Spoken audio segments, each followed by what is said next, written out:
Good morning, everyone, and welcome to Dallas, Texas. We're here at Dreamhack for the regional championship. Just about 1,251 players have descended here this weekend to try to bring home that regional championship.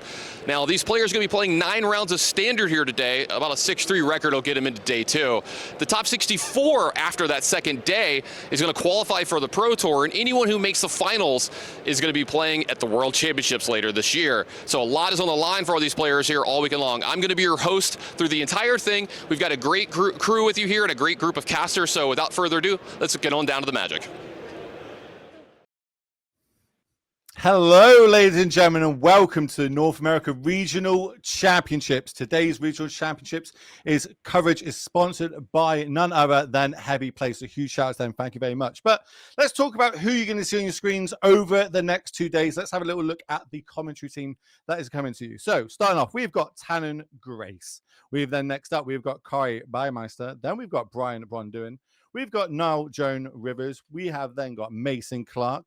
Next up, we've got Arya Kamchon Dani. Then we've got the two beautiful people on the right of your screen. That is who's kicking it off today. It is the European casting team of myself, Will Hall, better known on the internet as the Will Hall, EXP. And then I've got the Sam to my Frodo, the peanut butter to my jelly. Mr. Big Z himself is, of course, Matej Zalakai. How you doing, my friend? I'm doing great. Great to be here with you. And just want to mention to people, you are here correct for the US Regional Championship. This is not the European one. I played that last week, but I couldn't resist casting with Will. So here I am. Wherever I go, you've got to be with me, and I'm more than happy to have you here. So let's have a look at the schedule. What's happening over the next 2 days? Well, we are live on twitch.tv/DreamHack Magic.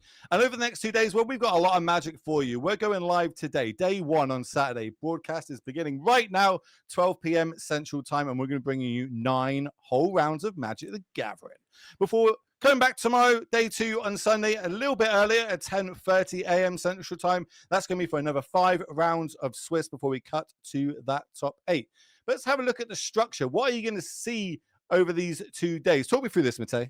I mean, it's standard. It's my favorite format, and it's the one that we've been playing a lot over the last few months, right? The RCQ season for this particular tournament was also standard, and it's I think it's basically like the culmination of the whole standard season that we had with Magic, which was just a treat as the metagame kept evolving. We also have 9 rounds day 1. All standard, also 5 rounds day 2, as you mentioned. And I think the single elimination top 8 is also going to be super exciting. Yeah, I cannot wait to see how happens. But in the room, we've got over 1,200 players battling out for their share of some amazing prizes. Let's have a look what they're battling out for. So, top 64 players get regional championship invites to Washington, D.C. The top 64 players get to come across the pond on our side of the globe and qualify, because they're going to be qualifying for the Pro Tour Amsterdam. Of course, the format for that is going to be modern. And then the top 2 players in the room, after 2 days of battling out, they're going to get themselves World Championship 30 invites to Las Vegas at the end of the year. And of course, top 64 players getting their share of $100,000 cash prize. But as you mentioned, they are playing standard this weekend. So talk to me about standard. What is it? I mean, standard, if you're new to Magic or not very, or just play Commander and you want to know, it's a 60-card constructed format, played one-on-one. And but the interesting thing about standard currently right now is that we have the biggest standard that we've ever had. As you can see with all the set symbols, we got 12 sets, and that's just the baseline, right? We also have like the big score bonus sheet that's also part of standard. So standard is huge right now, but it also leads to a lot of different decks being viable. And I think we're going to see a great variety of decks, maybe even some, I wouldn't call them casual, but maybe some fresh, some spicy meatballs.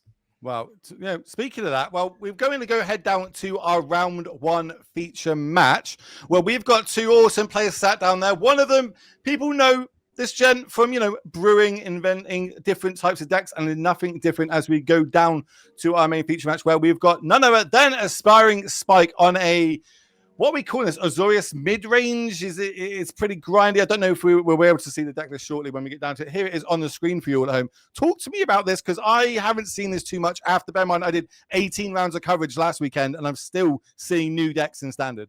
I mean, you haven't seen this during No, I those have not. 18 rounds, have you, right? Lots of these cards are just not that common in standard. Luckily for you, I played against the extremely similar list yesterday on the Magic Arena ladder, so I know all about it, but it still has some really interesting choices that I would expect from someone like Aspiring Spike. So basically it's an Orzhov Midrange deck, but rather than having the package with like Caustic Bronco, and the Insatiable Avarice and like all those cards, it's more kind of like a discard value deck, because there's a few effects that discard cards, like the 3 Liliana of the Veil, the Hostile Investigators, and there's also the Hopeless Nightmares, right? And then you can return them to your hand with something like Nurturing Pixie. There's also a Guardian Gearport that can get some extra value, and then hopefully together with Braids and some other cards in there, you can ground your opponent down from his whole board. So it's a spicy meatball for sure.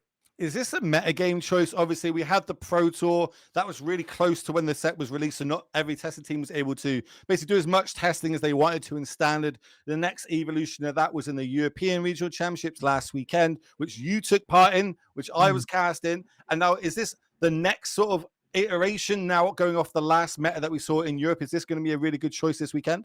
I mean, hard to say without having played it, but I would assume it's probably pretty decent against like control decks. Probably can grind against mid-range deck, but I wonder how good it would be against some deck like Temur Analyst that I think we're going to see throughout day one. Set me up. Let's go across to who they're going to be going against. They're going to be going against Corey D here on Temur Analyst. The deck obviously really good performances last weekend in the hands of Sean Goodard at the Pro Tour, getting a top 8 slot.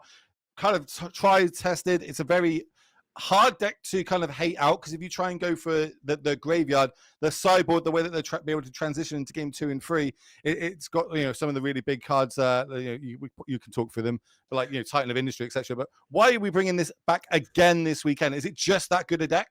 It's just very solid deck. It's one of the best game 1 decks, I would say. Just has a very solid game plan, really reliable. You ramp up with your Aftermath Analysts and your Nissas.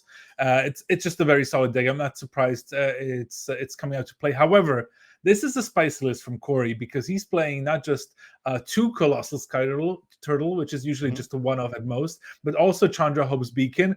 And among the lands, I spotted 2 Demolition Fields, which again, not a very common inclusion in this deck, because every land slot is valuable when you're going with Aftermath Analysts. So quite an interesting build. I'm trying to count the basics. Looks like 16 basics in this list, but I'm getting word of me that we're ready to go. Let's get down to our round 1 feature match of 9 today, where we have got everyone on the right screen, of course, better known as Aspiring Spike, and he's up against Corey D.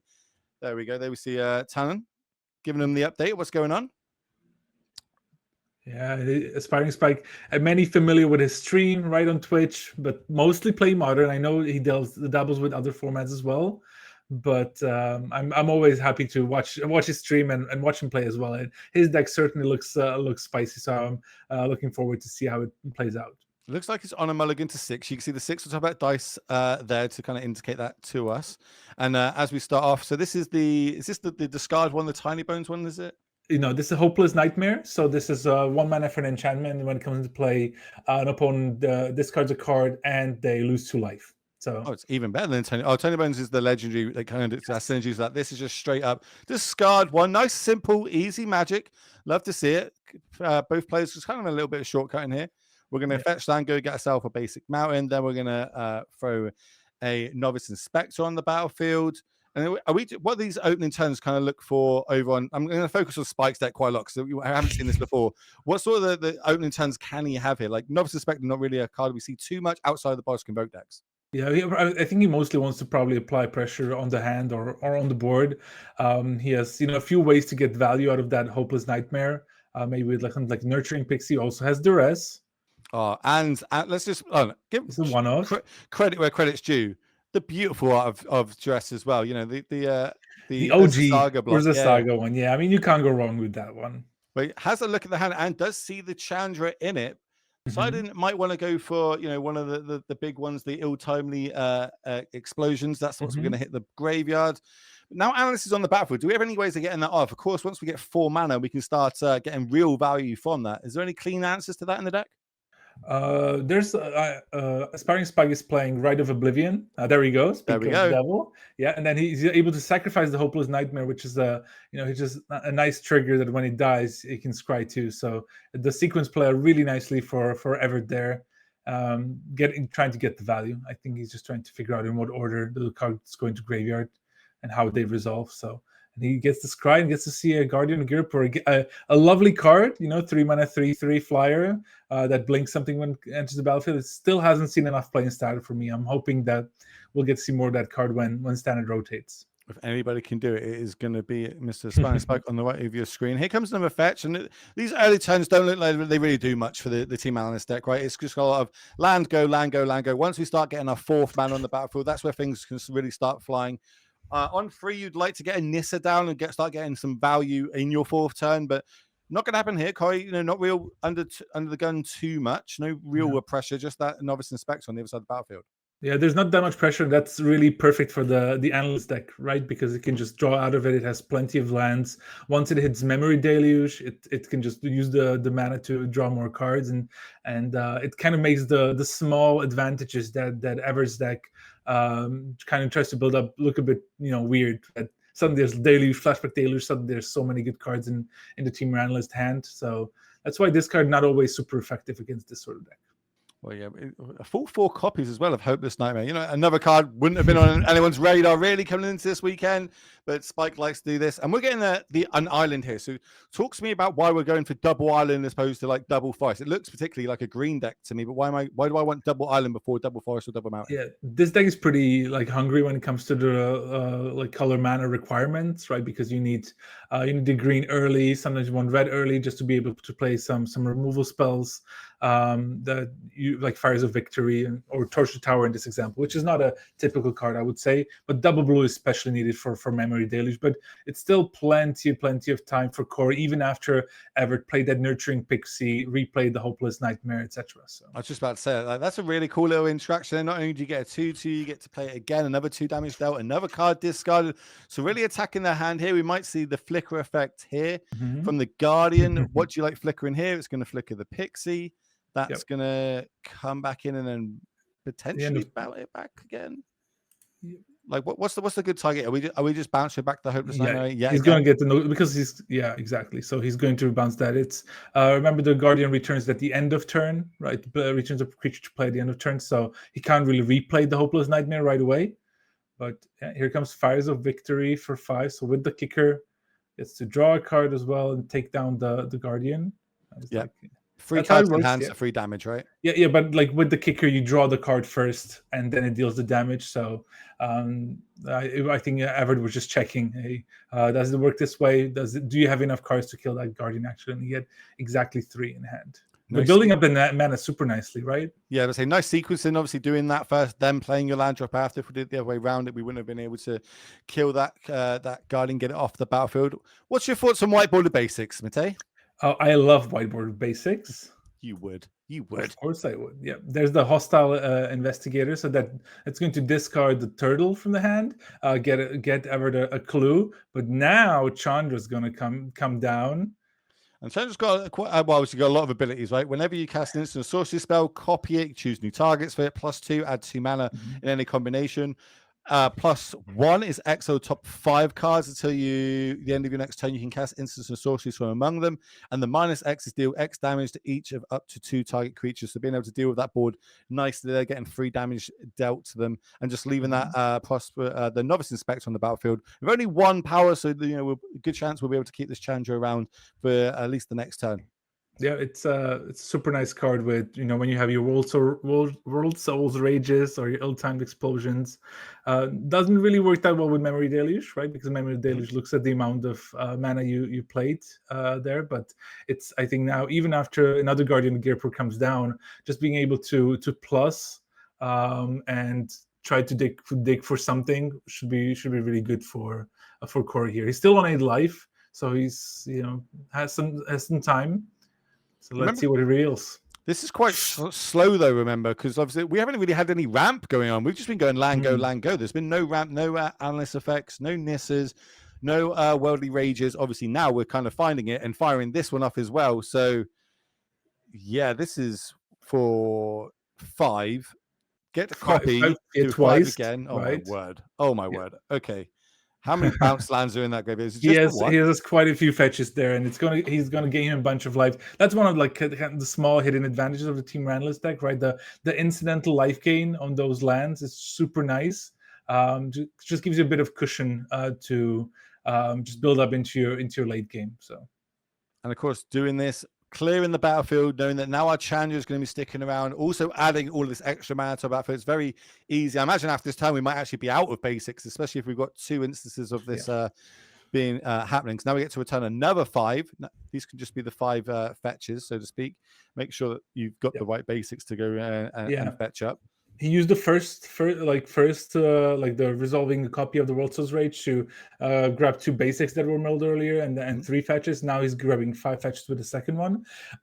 Important to remember, like you might be surprised, why did Corey play the World Soul's Rage from his hand rather than the one exiled with Chandra? The reason being that Chandra exiles those cards and he can cast an instant or spirit sorcery spell from among them until the end of his next turn. So basically he's going for the kill here. Right, so now he's kind of used this big turn to really ramp up. He's going to get more basics from the ones that were, from the other World Soul's Rage, and the next turn he can probably kill Everett. So it's really good that you said that, using the one from hand, because obviously we've seen a lot of discard effects over on Everett's side, so it makes sense using the one in our hand so that we can next turn use the one from exile. But with Chandra's going to go to exile here. We managed to, I don't know if it was in our hand or we were able to rip it. You have it in his graveyard. He's flashbacking the right it's a Oblivion. flashback? Yeah, it has flashback for 4 mana. So again, got to scry by sacking the Hopeless Nightmare, but I think he's just now in a really precarious position. There's still going to be a big World Soul's Rage being played, I assume. He has all the basics out, so we could probably get the Virtue down here, can't we? Yeah, and this looks like we're going to. We need 7 mana for that Virtue. Cute interaction. But we can cast the first part, getting back the Sky Turtle. That's going to go to hand. Yep. Yeah, he's just now, I think Everett is now checking if he can play actually the Virtue from the Chandra. And it did make me wonder if that is possible, because in general, like Virtue of Strength is actually like an enchantment, right? But it does have the sorcery, but he was just checking if he can do that. And I think we have a judge present that confirms. I was about to say, that's why we got judges. Don't be scared to ask these questions. We want to make sure it's all fair moving forward. We're going to hard cast the Virtue now, I think, because it is on an adventure. It's going to cost us 7 mana. And then once that's on the battlefield, and if it sticks around, geez, does our mana start ramping up. So here's the 7. We've got Sky Turtle in hand, which can return the Rage. Do we really want to go for the Rage? Is there any better targets in the graveyard for us? Yes, so many options here. Could go a bit deeper with the ill-timed explosion. Yeah, he's just trying to figure out like what's the mana situation going to be like for him, because I think he's recognized that he doesn't really have cards in hand. So if he, if he gets back, this is for 18. We've currently got 18, but we're going to float 9 mana to start off with, 3 from each. Remember, each basic taps for 3 now, or each land produces 3 mana. Sorry. So he's going to take 2 green and 1 red to turtle back. The explosion. Interesting. Let's get a couple more cards deeper. Yeah, probably.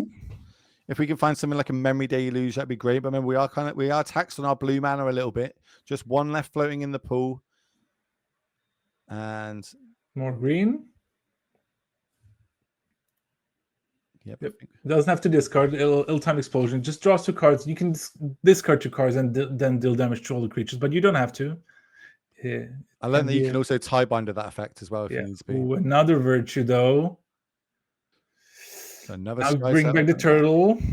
We're kind of seeing that we're turning and burning through the engine here, right? This is the way this deck can really gain value, generates a bunch of mana, and then we just start getting things back from our graveyard. Now every mana taps for, is it 9 each? Yep, 9 each. Yeah, craziness. and I think Corey has 2 cards in hand now, so even a single discard spell wouldn't be able to solve that situation. As you can see, he has 2 though. I have a feeling we might have 3 in hand. Okay, he has so the Hostile Investigator is going to get rid of 1 card. Okay, the Demolition. Yeah, we've got 3 cards in hand, so the Sky. And then Hopeless Nightmare. There we go. Gets the other card. Oh, he had Yeah. he had 3 total, right? What's better in Skytoe in this situation? Yeah, but Worldly Blaster's Wage. Rage. Yep, there we go. But, if I do the math quickly, it's probably a gazillion damage going to Everett's face there. But that is going to be Kai taking down game number 1. We're just going to jump back to the booth quickly. Maybe when we come back to the booth, we can have a little look at these deck lists as well, production, just so we can have. Because again, still not au fait with what Spike Everett is doing on his side of the battlefield. This is Corey Dees. This is the Temur Analyst list. We've just seen that's taking down game 1. A few spicy ones in there that you spoke about, Matej. He drew them. He had the Chandra, he had the Torture Tower, right? He drew. He had the Colossal Sky Turtle as well. I mean, it's standard to play 1, but he played 2, so it was enough to draw it. And we saw the Demolition Field, like all cards that haven't really seen that much in these sorts of builds. Well, we're seeing, some of them to good effect. Look at this sideboard. Is there anything here that you'd like to be bringing in? I mean, it's pretty. I mean, Titan of Industry, I think it's just the card you bring in to battle the hate. It's pretty solid overall. Maybe not that much else. Maybe Filigree Silex to deal with some of the smaller, like the clues and the one mana creatures. That could be something. But I wouldn't expect Corey to sideboard that much. I mean, he does expect probably Rest in Peace. So I think his sideboarding is going to more depend on what Everett is going to bring in. Let's have a little look, see if we can have a look at what Everett has got in the 75. So maybe you can have a bit more faith. There it is on the screen for you all. Anything in this sideboard to help show up this match? Of course, we're game down. Rest in Peace, Kutzil's Flanker. Those are the cards that we're going to see being brought in, probably in place of some of the removal spells that I see there. Something like the Tithing Blade potentially. So yeah, I think he's going to try to attack the graveyard, but he's still going to have probably enough. Now it's going to get a bit better for Everett, I think, just in the sense that Memory Deluge is not going to be a threat if he has something like Rest in Peace in play. Sweet. Well, if we're ready, let's get down to match number 2. Of course, this is round number 1 here at the North American Regional Championships, brought to you by the amazing people at Heavy Play. If it wasn't for them, we would not be bringing you this coverage. So please feel free to support them. They've got some amazing products for everybody to, purchase and use. Personally, I really like the curved sleeves. I shuffle like an ogre and keep damaging my sleeves and my cards. But having in these curved sleeves, it means that I don't do that. So, feel free to go check them out, everybody. They've got some amazing products. As we fire off this match, Everett, Spike of the way, starting off with a Novice Inspector. Always a good start to get the Inspector in play. All the Convoke players will agree with me. It's the best turn on play. A really nice kind of functional reprint of that card in Standard, and it's seeing a lot of play. So that's like one of my favorite decks to play in Standard. I love playing the Convoke deck. I wonder if we're going to see that kind of turn up this weekend. It was a very control-y format in Europe last weekend. Maybe people want to try and go underneath. We saw Toxic, like the banned Toxic decks doing pretty well, which speaking to a lot of players, no one was really expecting that last weekend. And just getting down the Pixie. Pixie's going to bounce, can generate a little bit more value for the late game with obviously all these clues getting added. We're going to go Analyst, mill the top 3, 2 lands in that, and 1 Virtue of Strength, and then just passing the turn back. And you want to mill as many fetches as possible. You don't really want to flip your basics because you want to search them out, right? So, but that's again showing why the Analyst deck can be so nice here. The Aftermath Analyst also blocks. It's a 1/3, has decent power toughness, and it kind of forces the other player to make a decision about when to kill it, how to kill it, how to deal with it. Like, should I attack the graveyard? Should I try to kill it here? And sometimes you kill it, and then Anissa comes down, and you're defenseless. So, Hopeless Nightmare added to the board. That means we're going to discard a card. We discard one of our fetch lands, as you spoke about. They're a lot better in our graveyard with an Analyst on the battlefield than any other basic. Here comes Basic Island. Could this be a Nissa on turn 3? This is the sort of curve where Corey would like to have. Oh yeah, get in. Yes, Nissa, yeah, a blocker, and this is really a really threatening position for Aspiring Spike to be in. He played out a lot of stuff in his early turns, right? He curved up super nicely, but Analyst into Nissa is just such a dangerous combination because if he doesn't have a removal spell for either, like we can just see a massive turn from Corey. Right, how can Spike kind of move forward here? Okay, he has a removal spell, so he has the Tithing Blade. Not a very common card to see in Standard, I will say. It's more of a, I would say, Pauper All-Star, but basically does like an Edict effect. So Corey was forced to sacrifice one of his creatures there, chose the Analyst. You see it pop up a little bit in like Khan decks. Obviously, Khan not legal in this farm or Pauper in Pioneer anymore these days. But Nissa's on the back, and this is when we start generating value, right? Every one of these fetch lands is not only going to float us a mana, it gets us another mana, which floats another mana, which then lets us flip the top cards of our deck till we find an elf or an elemental. And if we can start, maybe even just a mini rage at this point, just getting some more lands back, really lets us advance our board, turning and burning. As I say, turn 4 onwards is where this deck really starts shining, right? Yeah, Will, you're so good at this. I wonder if you've casted 18 rounds of standard last weekend. Because you seem to know what you're talking about here. So as we go and search for an aftermath or for an elemental, there we go. It's the Titan of Industry. It did come in like you said, and even a clock's right twice a day, a broken clock, mate. So those 18 rounds are obviously the warm up ready for this, where you're going to be hearing me and Matei for the first 5 rounds before we pass off to the next set of casters. But lots of magic before then. Where we've got Spike on the right screen is currently a game down. Does need to win 2 on the bounce, but Corey's just doing his game plan, doing what he wants to do.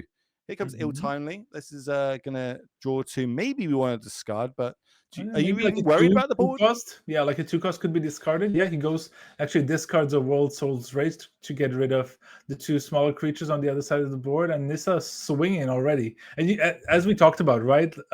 If Nissa survives, she can lead to really explosive turns. And Corey made a choice to run a deck with just 2 of them. Usually it's a 4-off. And that's how he found space for that Chandra, for the Torture Tower, etc. So, right, I mean, but like that's nothing in terms of brewing compared to Aspiring Spike on the right there. I mean, a lot of people in chat already asking like, what is he on? What is this deck? Right? It's a brew. It's an Orzhov Midrange kind of value deck, I would call it.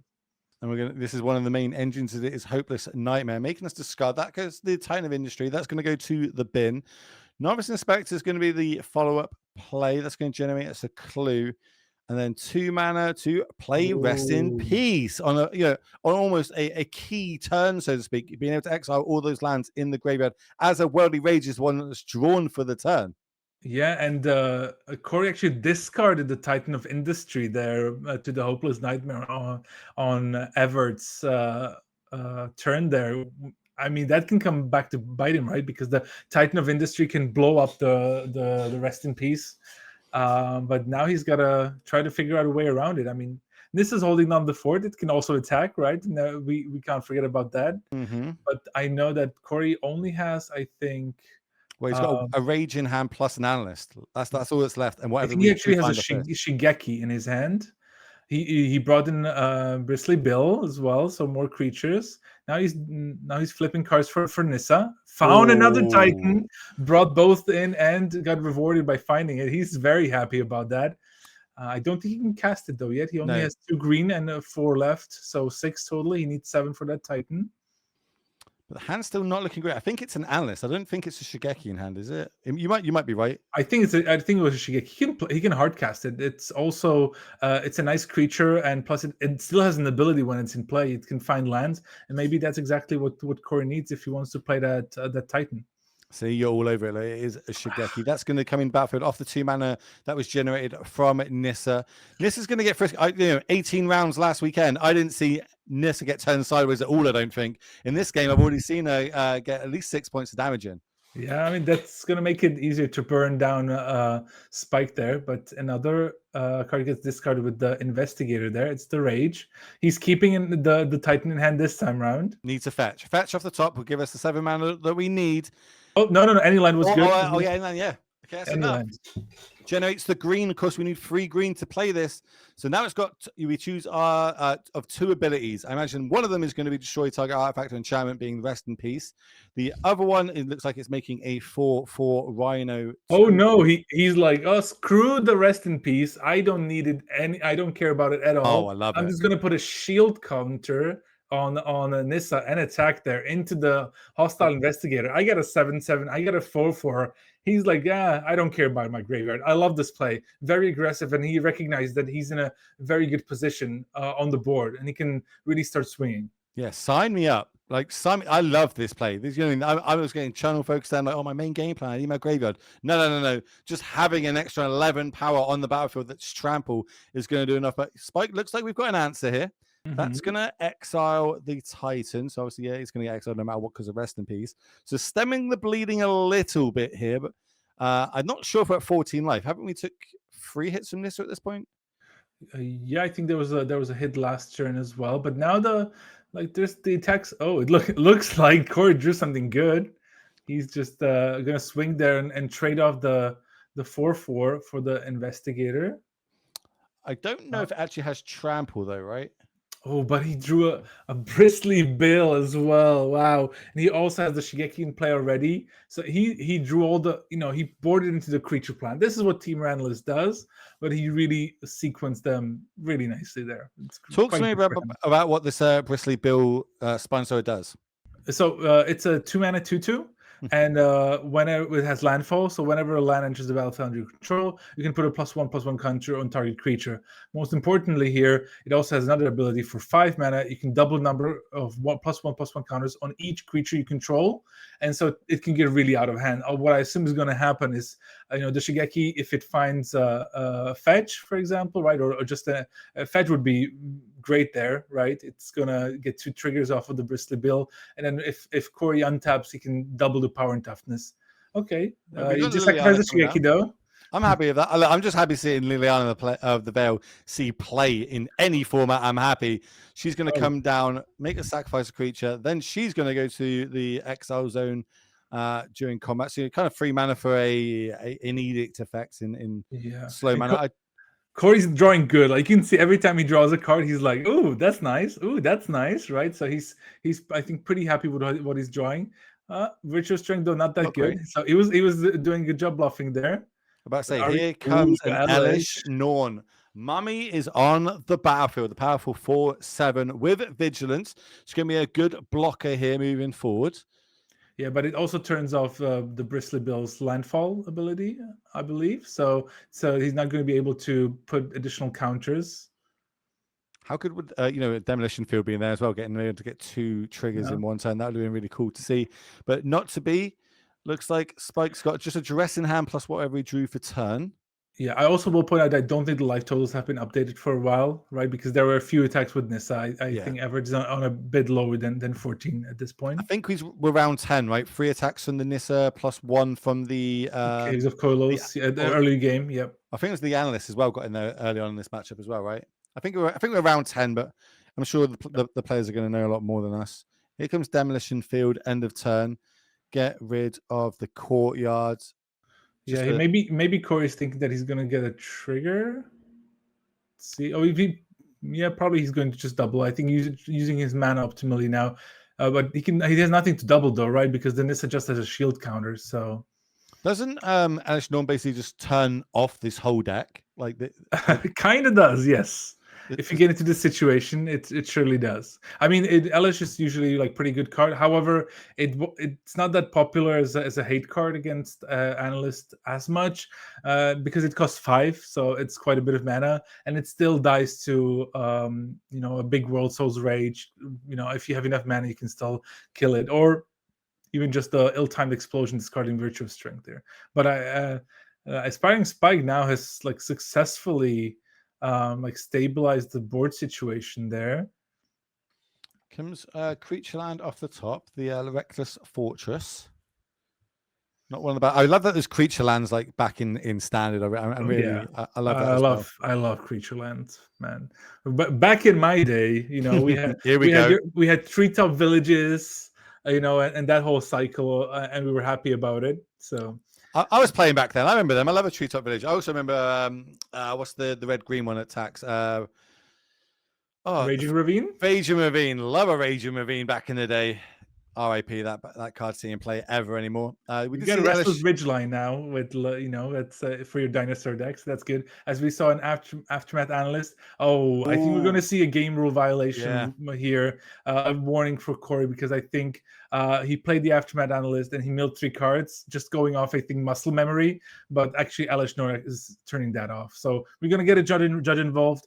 And we also got the life tools updated. So as you can see, Everett is actually already down to 3. Ooh, so a worldly off the top, a rage off the top, that is just going to be game. Did we have any ways of gaining life over on a spike side? I'm having a little look Yeah, at the there's list. Tithing Blade. Actually, once it flips, I think it's going to be able to get some life back, right? Once it flips, it kind of drains the opponent for 1 every upkeep. So that's one way. Okay, yeah, okay. It's a slow way of doing it, but it is a way. That is true. We've also, I don't think this is a Gix's command type game. Other than that, it's not. Oh, we do have Shield Rays. Potentially, if Shield Ray did come in or not, we'll a lot to see. But Spike Also, definitely the Fortress as well. I want to point out. Oh, that's got the gain to lose to, right? Yeah, exactly. It's an attack trigger. So yeah, look at Corey. He's like, oh, I was so close. He's so disappointed that he hasn't been able to turn the corner. And there we see the Fortress already animated. I think we see a swing with everything. Trigger on the Restless Fortress. It's going to drain for 2. Yeah, we're going to need some chump blocking going on here. It is a 1/4, so not really any good blocks of getting this off the bat. We might see the Nissa trade 1, but no. No, he's going to chump block the Elish with the Analyst and double block the Fortress to get it off the battlefield, because if he doesn't get rid of the Fortress now, like he can just Everett can animate it again next turn, right? And already just the attack trigger drains for 2. So, but does it double because of Elish Norn on the battlefield? There is an Elish Norn, yes. So we actually drain for 4. That's why I'm asking. Chat's saying there's a double trigger. So chat's never wrong. We appreciate you being here, chat. But Elish is only doubling if a permanent is entering the battlefield. If a permanent entering the battlefield causes a triggered ability, it doubles it. So Restless is off the top. Already in round 1, the bad beats there for Sparring Spike. That was brutal. That is brutal. But you live by the sword, you die by the sword. We thought we turned the corner, thought we were able to control it, but you can't make them discard cards from the top of their deck, unfortunately, and that is going to be it. Taking it down. And obviously, this is round number 1, so we've got a lot of backup feature matches for you all. But before that, we do have a short video for you all, so stay around, and we'll be back in shortly with game number 2.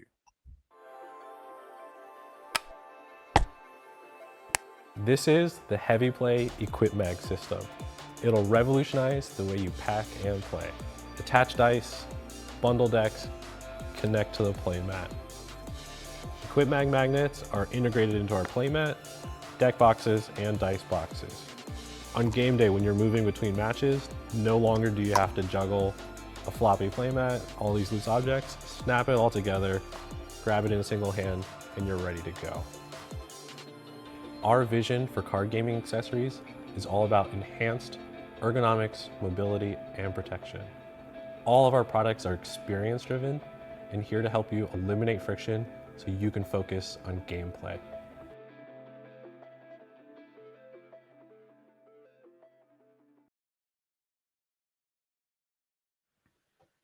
Welcome back, everybody. Of course, we are live here at the Regional Championships of North America. I'm Will. That is Matej. We're going to go into match number 2 of round number 1, where we've got 2 players ready to go, sat down. But first, let's have a look at their deck lists.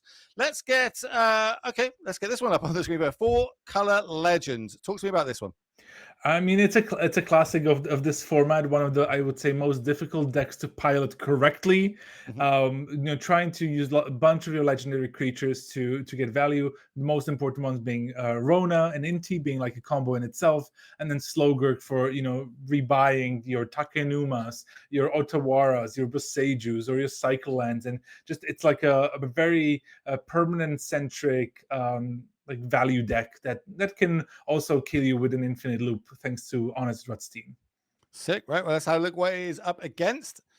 It looks like it is up against all other decks. So, it's pretty good. All other decks, you better play all the other cards. But to me, it looks a little bit like a Gruul aggro deck, utilizing one of the new cards, Slickshot Sheriff, but in the hands of none other than Robert Taylor, better known as Fire Shoes on Twitter. Talk to me about this deck. It's a spicy one. Yeah, it's basically a Gruul aggro deck, but he's going for more of the slick shot show off kind of combo kill with the two-headed hunters, which can give a creature double strike for 2 mana. He also has a Twinferno, another instant that can give double strike. So it's a really cool deck that can be super explosive.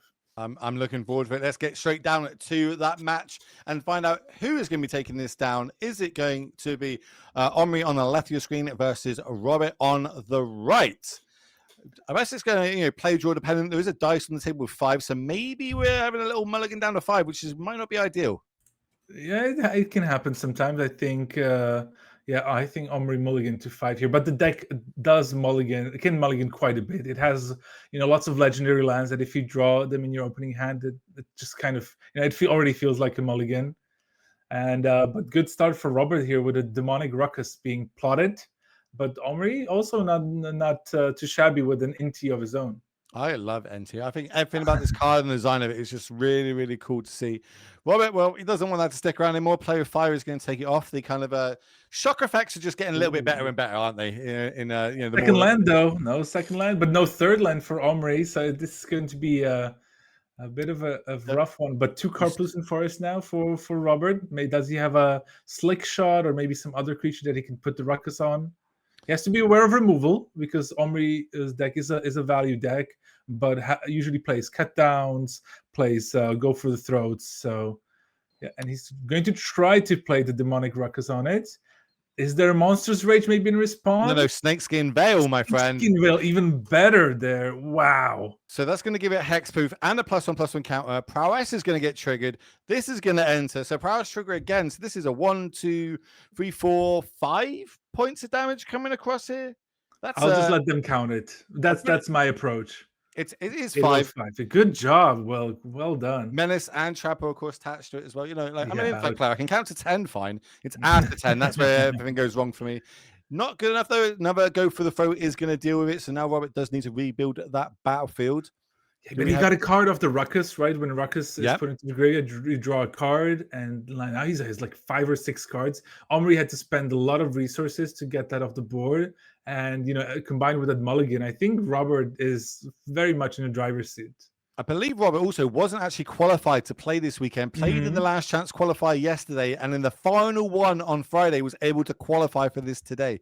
So, huge shout out to him. Does so much for the community. Love to see him here battling out with this. Are we calling it Gruul? It is Gruul, right? It's got a little bit of green there. I'm happy to call it Gruul aggro. Yeah, I would call it Gruul aggro. That's fine. It's got Besieger in the main. It's definitely Gruul aggro. Come on. Yeah, that's Slick Shot show off.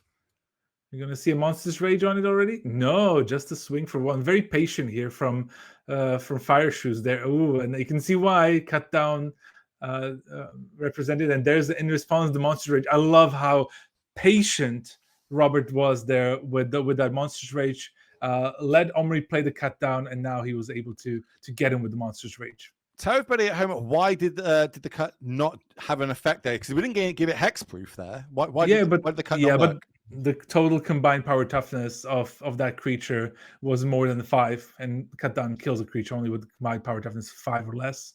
So it grew too much. So in general, Slick Shot plus Monster's Rage is a fantastic combo if you want to kill your opponents really fast. So. And this is where things can get really scary, right? Like Robert could literally just win this turn by a couple of spells and maybe a 2-headed giant giving it double stroke. 200, sorry. Yeah, I think he has. I also like his deck is so shiny. I think all of his cards are foil. He was looking for the 2-headed hunters as the last 2 cards for his deck that are foil. But we might have 4. I think we have an issue on the left with Omri that we didn't even notice ourselves. He actually played Honest Rutstein without having any green mana. So we should have caught that. I think he's going to receive a warning with for a game rules violation there as well. It's these triomes, they always catch that. There's so many triomes. They all got different arts. The other thing, you just take it. Okay, yeah, maybe it is the green.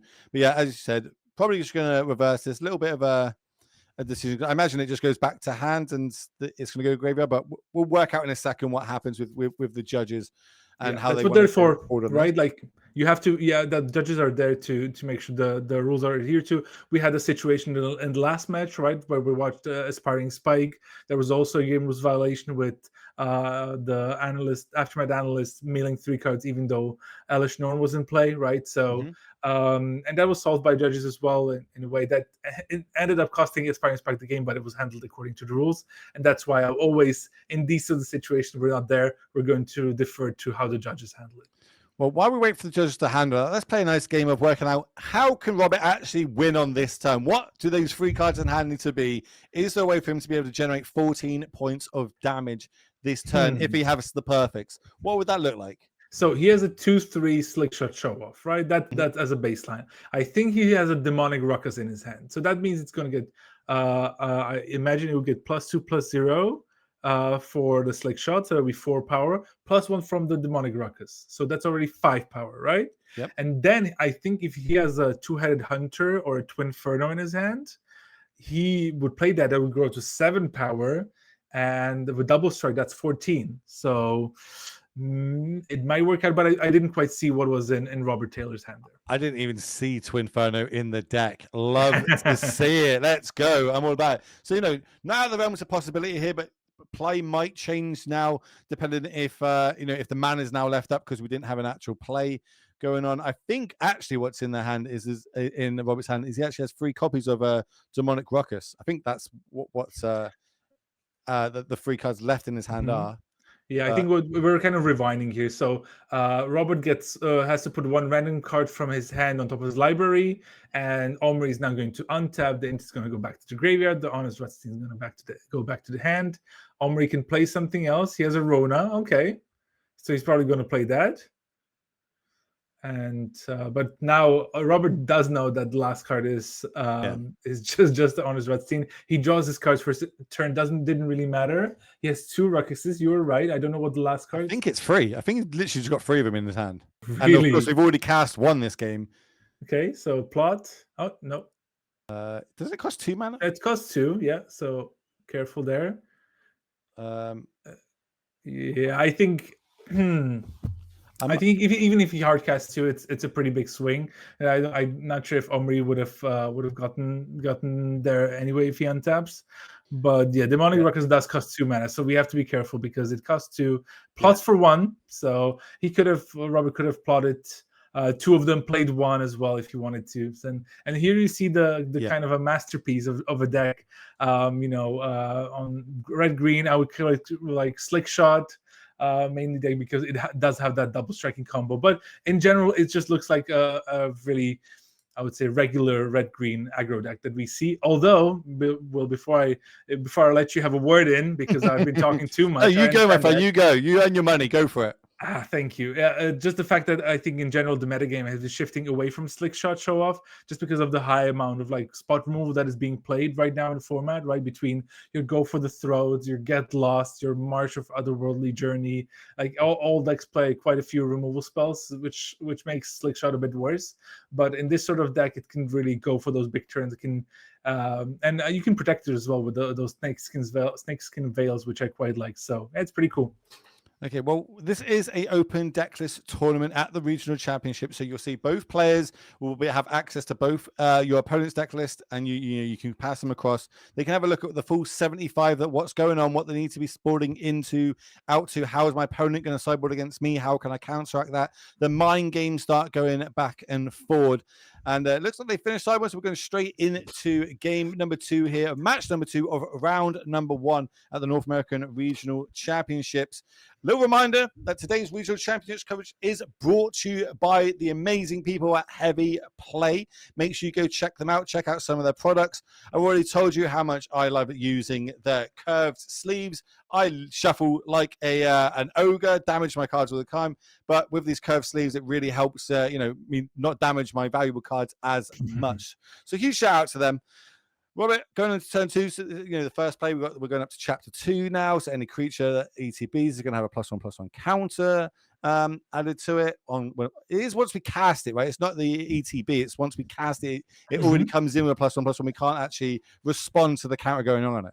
Yeah, and always in these decks can be kind of tricky where you have a card like Questing Druid in hand. You're kind of like, I want to get the value off of it. Send it out on adventure. Look at some more cards. But when you play turn 1 Kumano faces Kakazan, you're really priced in actually playing a creature from your hand to get that +1/+1 counters. So I think that's what Robert is probably thinking about here. Well, you've got lots of options, with plot, and this is one of the plot mechanics so good, right? Is if my opponent's leaving up mana for potentially counter magic or removal spells, you can just use your mana for the turn, plotting it, and try and tax their mana next turn. As we play, by the way, I think this is like one of the most powerful free drops I've seen in like however long. Glistener Sunslayer, so much text for 3 mana. First Strike, Death Touch, it's a free. Whenever it deals damage, you can choose to draw a card, lose a life, destroy target enchantment, remove up to 3 counters from target opponent. There's so much. Love it. Yeah, and here the Kumano faces Kakazan flips into Etchings of Kumano, so it's a 2/2. And we saw a Play with Fire and a Monastery Swift Sphere being revealed off the top of the library there with the Questing Druid going on an adventure there. So let's see if Robert has something to deal with the Glister here, because he won't be able to tag into a first striking Death Toucher there. Ooh, he does have Strangle, which I was about to say, what options do we have to get it off the battlefield? And Strangle is also gets exiled. Mana. Yeah, remember that gets exiled because of the Etchings of Kumano, and also Play with Fire going to face. It's going to net him a Scry, and also pumps up the Monastery Swift Spear. I think he might have forgotten about the Scry. There we go. Still possible to do that. Do you like going with the Play the Fire there to face? Is that extra point or the Scry worth it in this situation? If we're using the Scry ability, does that show any weakness to our hand? No, I think he because it was revealed from the Questing Druid, he has to play it now, otherwise it just get exiled. So okay. He just plays it to get the value off of it. Even though it might seem going face not that great, but if you have a Swift Spear, it's kind of nice still. Just getting, and at the end of the day, this is an aggro deck. It does want to reduce those life points from 20 down to 0 and leave your opponent with a full grip of cards. Here comes Titania. Yeah, thank you very much. So 3 mana 3/4 reach, and whenever land is put into the graveyard, he gains 2 life, and it can also flip into something, but that's not really relevant in this deck. It's more just a blocker right now. It can deal with the Slingshot. It can deal with what's on the battlefield currently. And 4 toughness, quite key in these matchups. Strangle can't touch it. You maybe potentially have to use 2 spells to get it off. Is there any directly just 1 spell kill that we got with Witch's Frenzy, maybe? Frenzy would be nice. Scorching Shot is these are the kinds of cards that are quite good. I think he's playing. Robert is playing 2 Witch Stalker Frenzy's main deck, 1 in the sideboard. But let's see what he kind of has. Quite a few lands though. You don't really want, but he's still 4 cards in hand. He can play the Questing Druid here, really build up the board. Has to be careful. I think I saw a Path of Peril in Omri's hand as well. And if he just unloads some creatures there, okay. So he's maybe even already could just swing here. Okay, we're getting in. The Questing Druid just came into play. It can't really attack. That makes the attack look much worse, because the Titania is going to eat, I think one of the creatures. Yeah, so they're currently 2 frees. So it will eat 1. 4 damage will come across, dropping down to 7 points, and then a big sweeper here, cleaning up this board. That could potentially be game changing, because there's only 2 cards left in Robert's hand. Yeah, really, he's trying to go wide on this board, and look at that combo. He has the Boseiju, so it only costs 1 to activate because he has a Titania in play, so he's going to gain 2 life. He's going to get rid of that Kumano face Kakazan that Robert just played, and I think I saw a Path of Peril in his opening hand, so it could be a really good set of turns for Omri here. You kind of need to stem the bleeding, right? That's the whole reason. Path of Peril, nice 3 mana sweeper. Quite good against these decks, good against the Boris can evoke decks as well moving forward. And also, more importantly, it's going to be a one-sided sweeper in this instance because it's CMC 2 or less. If that is what gets cast, let's have a little look. So didn't get a good look at what was drawn for the turn. But as you said, bam, straight off, not even waiting, just snapping it off. Yeah, Robert's like, yep, you got it. There's no indestructible effects. Snakeskin Veil is just hex proof. Plus, we don't have the green mana up. So, yeah, now we're going to have to try and rebuild on Robert's side to get those last 9 points of damage across. Yeah, and that's where you want to be actually with this sort of deck, right? You play a creature that survives Path of Peril, right? Like a really nice 3-drop, Mm-hmm. and then you play a path, so you keep your board, you destroy everything on the opponent's side. And I think that's a Restless Ridgeline. Hold on, I'm just looking. Does Robert have his armbands? Because he's pretty flooded right now, Matej. There's a lot, way too many lands there for an aggro deck on the battlefield. Not what he wants to see. Yeah, at least he has the manland though, right? We praised the manlands before, and now it's making another appearance. What Could does do this some one do? damage here. I think it turns into a 3/4, and it pumps another creature when it attacks, and I think you might even untap it. Yes. So when it attacks, another target attacking creature gets +2/+0 until end of turn and taps it, and it animates into a 3/4 red-green dinosaur for mana. So not that the 3/4 not that great into another 3/4, right? As Omri plays an Inti and really is looking for a way back into this game. But we know how explosive this deck can be with something like Slick Shot Show Off, right? Ooh, another land going into Yeah. play. The problem with this creature land is, you said it gives another creature +2/+0. What if you have no other creatures? That is a big flaw in the logic, especially here for Robert, who these decks don't famously play too many lands, probably round 18 to 21-ish normally for aggro decks. Moving forward. Okay, now we're turning and burning. Gurk.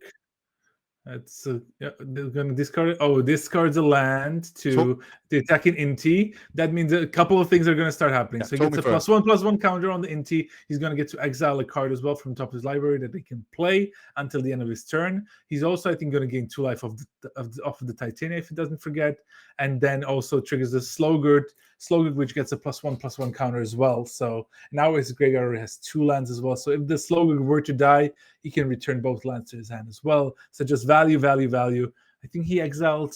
I think that's another Slogurk to the Inti. Yes, the I call it the fancy art one. It's just that last turn is basically, if it was happening on any sort of online or game, you just see the stack just get really, really big at that point, because there was I think it was 4 different triggers on the stack there in that one combat phase. Yeah, this deck is really, really tough to play like with and against. It has so many triggers, and it has these sort of situation where like, oh, Inti, I'll do this. And then you reveal something that you could have played if you hadn't played something else. So you really have to be aware of sequencing your cards properly. Ooh, another land for Robert there. Is there any value to keeping it in hand? Because it is a channel land. Maybe we can try and get something off the other side of the battlefield. Maybe maybe I guess he wants to have enough mana to maybe animate Ridgeline and do like a big attack together with a Slick Shot. I could have kept the Boseiju. I think it's kind of nice to be able to get rid of like a Plaza of Heroes or something like that. But now we've got a attack with the Inti, discarding Otawara, gaining some more life, I assume, getting some more counters on the Slogurk. Yeah, he put the +1/+1 counter from the Inti attacking trigger on the Slogurk, so that he has 3 +1/+1 counters now, so he can use the ability as well at will to return Slogurk to the hand, which would then mean he can bounce 2 lands into his hand. So the 4-color Legend deck is fully online here. Okay, this isn't what we want to really see. We don't want to be using our creature lands on defense, but forced to do it over on Robert's side. So we're going to animate the 3/4 dinosaur. Now, talk to me about all these different triggers and what's happening right now. Yeah. So Omri actually used the ability on Slogurk to remove 3 +1/+1 counters and return it to his hand. That's going to mean that he can use the leaving the battlefield trigger to return 3 lands to his hand. So he returned Xander's Lounge, Otawara, as well as the Boseiju. Now he's trying to Boseiju the Restless Ridgeline, but there's also Snakeskin Veil, but then there's also Go for the Throat, and I think Robert has seen enough there. Still had all these. Yeah. That means we get to go into a game number 3 here. Let's see if we can get the deck list back up on the screen one more time. So now we're on the draw. Would anything change here? Probably not. I think there's a few. There's some nice removal spells on Omri's sideboard with the Cut Down, the Long Goodbye, the Path of Peril. The Glistening's there is probably not going to come in, but he's probably also going to board in a Shieldred as well So I think you can't really sideboard that much with this deck, just to keep the core going. But yeah, I think 4 to 5 cards are going to come in for Let's see if Omri. we can have a look at Robert's deck just before we get down to game number 3. See what's in this all other deckless deck. It's a catchy name, I must give you that, but I'm going to go with Gruul Aggro. Now we're back on the play where we want to be. Looking at this sideboard, is there anything that we'll be changing and bringing back in? Yeah, I think he's probably. I mean, the game went pretty long, so he could have a case of the Crimson Pulse. Love it. But we saw the Strangle. I think that those are kind of nice against the early creatures as well. So he's keeping those. Maybe the Witchstalker Frenzy is also going to come in as well. So cool. Let's see. Let's get back down to the match. Game number 3, round number 1 here at the North American Regional Championships. 1 game apiece. This is for all the marbles, and we're starting off with a Taylor Swift beer, getting 1 point of damage in. The Gruul and Mono Red decks in this format definitely do want to be on the play, and definitely don't mind seeing a tapped, Xander's Lounge on the opposing side of the board, because that just means that there's no sort of cut down or anything like that. And now Robert has to think about what he wants to run here. Doesn't have that many cards in his hand, so I wonder if he has mulligan in game 3 here. It looks like maybe a mold of 5, maybe a mold of 6. We're just going to go. I think that's the creature land and just getting in there, holding up 1 mana. Obviously, it is open deck list, so fully aware that there could be a Snakeskin Veil on the other side. We're going to play a Rona, just a 1/3, which blocks quite nicely if there's no other spells on the other side, so to speak. But here comes a 3rd land for Robert. And resources are quite, it needs a high density of resources, these aggro decks, right? And this is ideal. This is ideal. Yeah, perfect set of turns here, recurring out really nicely there with Slick Shot Show Off on turn 3 into a Strangle, swinging for 5 here as well. But Robert is down to 1 card. And so if there's Path of Peril, you had to mention it and you had to say it out loud. Robert, that's what I was thinking. And then we saw a glimpse of the hand with Path of Peril, which is a 1 of. I was about to say, I'm looking, it's a 1 of in the sideboard, but yet we've seen it in games 2 and 3 and seen how key it is in this matchup. Yikes. That's, it's why 1 Path of Peril in your sideboards for these sorts of matchups. I think I see Fugitive Codebreaker. That's not a bad one to kind of try and rebuild, right? If we play the Sky side and able to flip it, but we don't really have that. I don't know. We've got 1 instant in the graveyard, so it actually costs 5. We don't have enough mana. Yeah, that's fine. He has 4 lands already. He's just gonna play it face down.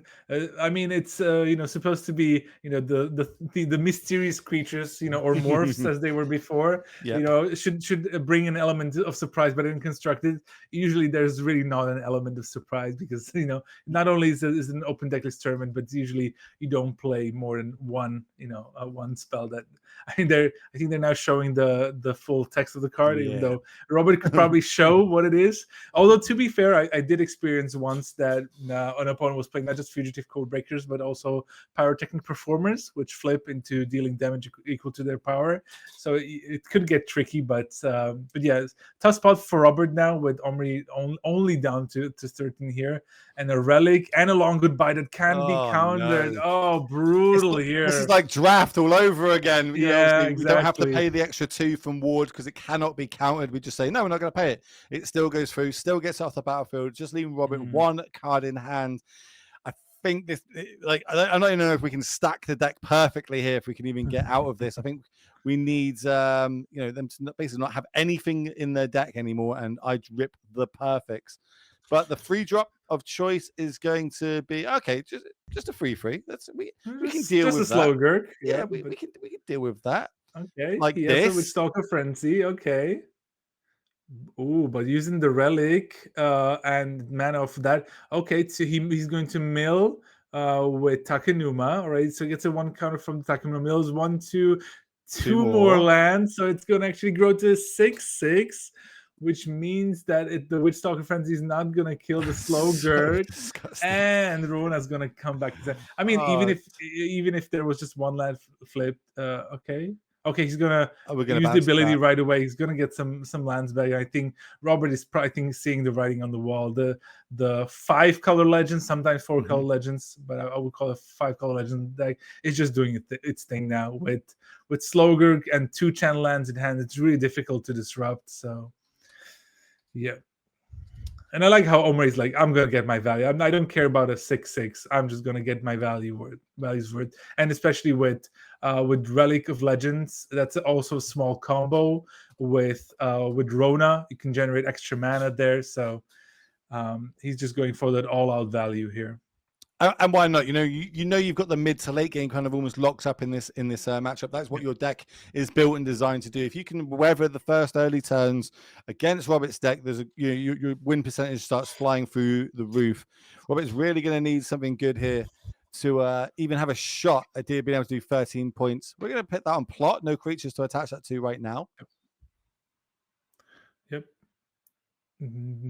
I know there's a bit of chatter in the chat. I think the whole sequence with the Slogger happened, I think, in response to the Witchstalker Frenzy, but it's not clear. But it's right to point out that if the Witchstalker Frenzy gets to resolve and then we're milling stuff, right, then it's going to die before it gets returned to the hand. So yeah, so you'd have 5 damage on it if we remove the counters. Then it ends up dying before we can come back, and that's the reason for it. Here comes Shield Dread on the battlefield.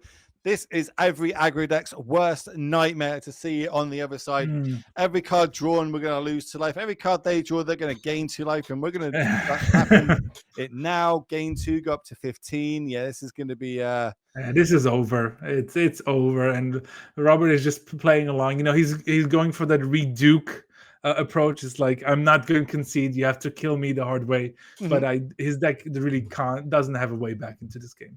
Well, if you're on camera, I'm taking every second of it. You know what I mean? Like, of course you are, because you didn't get featured that often. So I understand. I have a terrible record. Terrible record in feature matches. I think I'm like 4-7 in feature matches. That's going to be the handshake. Robert Nogan says we're going to take Omri Goldberg on the left of your screen, taking this down, starting off their tournament 1-0. Congratulations to them. As we move back to the booth, that is going to be the conclusion of round number 1. But don't worry, we've got 9 rounds today for everybody. We're going to have a short break. We'll come back soon, so make sure you don't go anywhere for round number 2. See you soon.